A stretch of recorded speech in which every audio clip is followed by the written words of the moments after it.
નમસ્કાર મિત્રો. તો આજે આપણે મિત્રો બજેટ વિશે જોવાના છીએ. તો મિત્રો ખાસ વિડીયો સંપૂર્ણ જોઈ લેવું, કારણ કે તમને આવનારી એક્ઝામમાં આ વિડીયો ખૂબ જ ઉપયોગી બનશે. કારણ કે બજેટને લગતો એકાદી બે પ્રશ્ન મિત્રો દરેક પરીક્ષામાં હશે. તો ખાસ આવનારી પરીક્ષામાં ખૂબ જ મોસ્ટ આઈએમપી. તો ચાલો મિત્રો વિડીયો શરૂ કરીએ. અને જો મિત્રો વિડીયો પસંદ આવે તો વિડીયોને લાઇક કરજો, શેર કરજો અને વધારેમાં વધારે તમારા મિત્રોને શેર કરજો. અને જો તમારે ટેલિગ્રામ ચેનલમાં જોડાવવું હોય અને આની જો પીડીએફ લેવી હોય તો ટેલિગ્રામ ચેનલની લિંક વિડીયોના ડિસ્ક્રિપ્શનમાં આપેલી છે. તો ચાલો વિડીયો શરૂ કરીએ.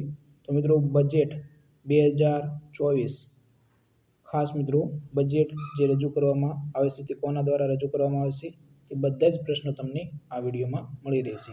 તો પ્રશ્ન નંબર 1 જોઈએ કે ભારતનું પ્રથમ કેન્દ્રીય બજેટ ક્યારે રજૂ કરવામાં આવ્યું હતું. મિત્રો પ્રથમ પૂછવામાં આવ્યું છે કેન્દ્રીય બજેટ.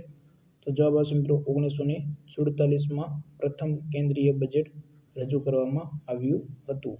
પ્રશ્ન નંબર 2 જોઈએ કે કેન્દ્રીય બજેટ 2024 કોના દ્વારા રજૂ કરવામાં આવ્યું. તો જવાબ આવશે મિત્રો નિર્મલા સીતારામન દ્વારા રજૂ કરવામાં આવ્યું. અને મિત્રો એવી રીતે પ્રશ્ન પણ પૂછાઈ શકે કે નિર્મલા સીતારામન દ્વારા 2024માં કેટલી વખત અથવા તો કેન્દ્રીય મંત્રી એટલે કે નાણાં મંત્રી દ્વારા કેટલી વખત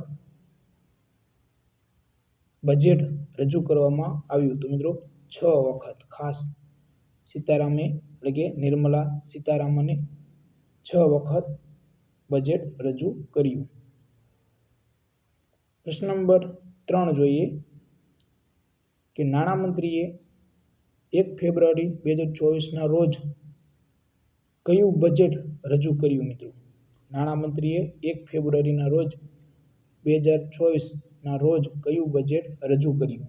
મિત્રો જવાબ એનો આવશે વચગાળાનું બજેટ રજૂ કર્યું છે. ખાસ યાદ રાખજો, આ પ્રશ્ન પૂછાય તેમ છે મિત્રો કે નાણામંત્રી 1 ફેબ્રુઆરી 2024ના રોજ બજેટ રજૂ કર્યું તે કયું રજૂ કર્યું હતું. તો મિત્રો વચગાળાનું બજેટ. પ્રશ્ન નંબર 4 મિત્રો ચૂંટણી વર્ષમાં ખાસ મિત્રો ચૂંટણી વર્ષમાં કેટલી વખત બજેટ રજૂ કરી શકાય. તો મિત્રો 2 વખત. ખાસ આ પ્રશ્ન પણ મોસ્ટ આઈએમપી ક્વેશ્ચન. મિત્રો ચૂંટણીના વર્ષમાં તમે કેટલી વખત બજેટ રજૂ કરી શકાય છે. તો મિત્રો 2 વખત રજૂ કરી શકાય છે, એટલે જ આ વચગાળાનું બજેટ માનવામાં આવે છે. પ્રશ્ન નંબર 5 જોઈએ કે ભારતનું નીચેનામાંથી કયા વર્ષમાં પ્રથમ વખત પેપરલેસ બજેટ રજૂ કરાયું. વેરી મોસ્ટ આઈએમપી ક્વેશ્ચન મિત્રો. ભારતનું નીચેનામાંથી કયા વર્ષમાં પ્રથમ વખત પેપરલેસ બજેટ રજૂ કરાયું. તો જવાબ આવશે મિત્રો 2021-22. ખાસ યાદ રાખજો, તમારો બી ઓપ્શન રાઈટ આન્સર થશે. પ્રશ્ન નંબર 6 ભારતના બંધારણના કયા અનુચ્છેદમાં બજેટ સંબંધિત જોગવાઈઓ આપવામાં આવી છે. તો જવાબ આવશે મિત્રો અનુચ્છેદ 112માં બજેટ સંબંધિત જોગવાઈઓ આપવામાં આવેલી છે. પ્રશ્ન નંબર 7 જોઈએ કે બજેટ શબ્દનો અર્થ શું. ખાસ મિત્રો બજેટ શબ્દનો અર્થ શું થશે. તો જવાબ આવશે મિત્રો બી ઓપ્શન ચામડીની થેલી. ખાસ મિત્રો ચામડાની થેલી એટલે કે બી ઓપ્શન તમારો જવાબ થશે. પ્રશ્ન નંબર 8 ભારતીય બજેટ સિસ્ટમના પિતા કોને કહેવામાં આવે છે. તો એ ઓપ્શન જેમ્સ વિલ્સન, બી lord Ripon, C lord Dalhousie કે ડી એક પણ નહીં. તો મિત્રો જવાબ આવશે ભારતીય બજેટ સિસ્ટમના પિતા તરીકે જેમ્સ વિલ્સનને ઓળખવામાં આવે છે, એટલે કે એ ઓપ્શન તમારો રાઈટ આન્સર થશે. પ્રશ્ન નંબર 9 જોઈએ કે સામાન્ય બજેટ અને રેલવે બજેટ સંયુક્ત રીતે રજૂ કરનાર પ્રથમ નાણામંત્રી કોણ હતા. તો મિત્રો અરુણ જેટલી. ખાસ વેરી મોસ્ટ આઈએમપી ક્વેશ્ચન મિત્રો. સામાન્ય બજેટ અને રેલવે બજેટ સંયુક્ત રીતે રજૂ કરનાર નાણામંત્રી તરીકે અરુણ જેટલી હતા. પ્રશ્ન નંબર 10 જોઈએ કેન્દ્રીય બજેટ કોના દ્વારા રજૂ કરવામાં આવે છે? કેન્દ્રીય બજેટ નાણામંત્રી દ્વારા રજૂ કરવામાં આવે છે. ખાસ તો હવે મિત્રો બજેટના લગતા બીજા અગત્યના ક્વેશ્ચન કે ખેડૂતોને બજેટમાં શું મળ્યું? મિત્રો ખેડૂતોને બજેટમાં શું મળ્યું? તો મિત્રો ખેડૂતો વિશે જોઈએ તો મિત્રો પશુપાલન કરતા ખેડૂતોને સહાય માટે વ્યાપક કાર્યક્રમ તૈયાર કરાશે. પીએમ કિસાન સંપદા યોજના હેઠળ 38 લાખ ખેડૂતોને અપાયો ફાયદો. 10 લાખ રોજગાર મળ્યા. ઉપજ બાદ થતા નુકસાનને રોકવા માટેની યોજના પર કામ કરાશે. મિત્રો આત્મનિર્ભર તેલ બીજ અભિયાનને મજબૂત કરાશે. કૃષિ વીમા યોજનાને પ્રોત્સાહન અપાશે. મત્સ્ય સંપદા યોજનાથી સી ફૂડ ઉત્પાદન વધારવામાં આવશે. ખેડૂતોને લોંગ ટર્મ મદદ માટે 1 લાખ કરોડ રૂપિયાના કોષમાં અપાશે, જેનાથી વ્યાજ મુક્ત અથવા તો ઓછા વ્યાજ દર લોન આપી શકાય. અને હવે મિત્રો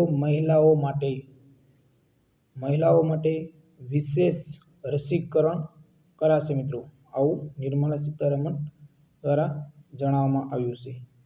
તો મિત્રો સર્વાઇકલ કેન્સરને રોકવા માટે પ્રયાસો કરવામાં આવશે. ખાસ સર્વાઇકલ કેન્સર મિશન ઇન્દ્રધનુષમાં રસીકરણમાં વધારો કરવામાં આવશે. 9 થી 14 વર્ષની કન્યાઓને વિનામૂલ્યે રસીકરણ કરવામાં આવશે. ખાસ મિત્રો આ આંકડો યાદ રાખજો કે 9 થી 14 વર્ષની કન્યાઓને વિનામૂલ્યે રસીકરણ કરવામાં આવશે.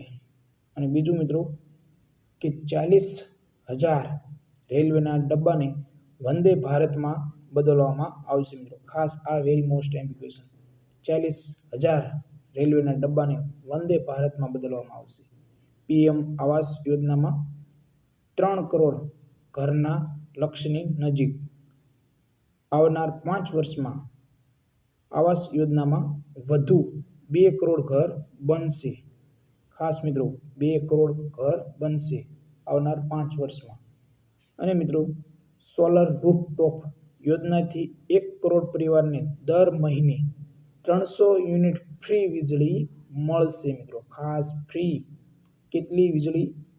સોલર રૂફટોપ યોજના અંતર્ગત 1 કરોડ પરિવારને દર મહિને 300 યુનિટ ફ્રી વીજળી આપવામાં આવશે. મિત્રો તો આવું બધું જ મિત્રો તમને બજેટમાં જણાવવામાં આવ્યું છે. તો આપણે અગત્યના ક્વેશ્ચનો લઈ લીધા છે.